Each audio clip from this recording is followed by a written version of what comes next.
दे यारों रंग वखरे किते की रंग विखाए पैसा। इस पैसे दे यारों रंग वखरे किते की रंग विखाए पैसा। किसे कोल तां पैसे दी घाट कोई ना, किसे नूं दर दर भीख मंगाए पैसा। भाई भाइयों तो पासा वट लैंदे, प्यो पुत तो कतल कराए पैसा। 18 साल दी अल्लड़ मुटियार सोहनी 80 साल दे बुढ़े नाल विआहे पैसा।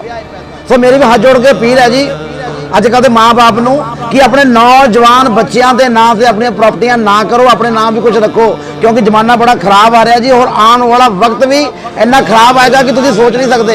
ये ना हो कि कल नूं तुसीं अपनी प्रॉपर्टियां नाम करा दो, अपने हाथ वट के दे दो, तो बाद तुसीं इन्हां वांगू आ देख लो सारा कुछ होने के बावजूद भी इन्हां कोल दोतरे भी ने पोतरे भी ने।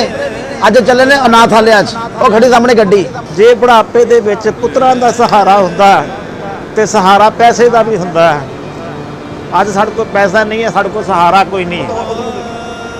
अज साडे कोल पैसा नहीं, साडे कोल सहारा कोई नहीं है। पुत्रा ने सानू की सहारा देना, साडे कोल पैसा भी नहीं हैगा। असीं हुण सड़कां ते तुरे फिरते हैं। सो इन्हां बजुर्गों नूं देख के जी मैनू एक गल याद आ गई। एक बारी मैं एक वृद्ध आश्रम च गया तो मैं उत्थे एक लेडीज़ देखे 60-65 साल की उन्होंने उम्र सी। शक्ल तो बड़े अमीर लग रहे थे, मैंने पढ़े लिखे भी लग रहे थे। उठनी बैठनी उन्होंने अपना दस रही थी कि बड़े चंगे घर तो ने। तो मैं उन्होंने पूछा, मैं कहा आंटी जी तुसी इत्थे तुसी अपना किवें?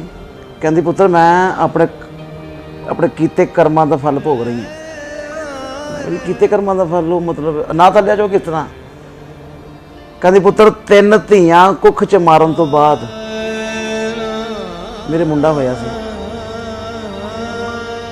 सज़ा तो मैनू मिलनी थी ना, अज देख मेरा मुंडा मैनू कित्थे छड़ गया। सो बाकी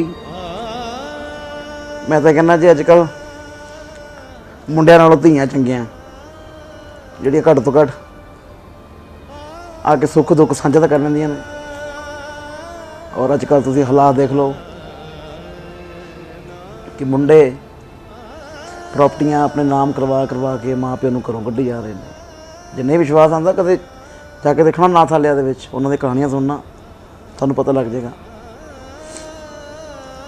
सो बड़ी माड़ी गल है जी ये साडे लोकां वास्ते। पता नहीं असीं किहड़े कैरियर दे पिछे भजे होए हैं भी साडा कैरियर साडा फ्यूचर।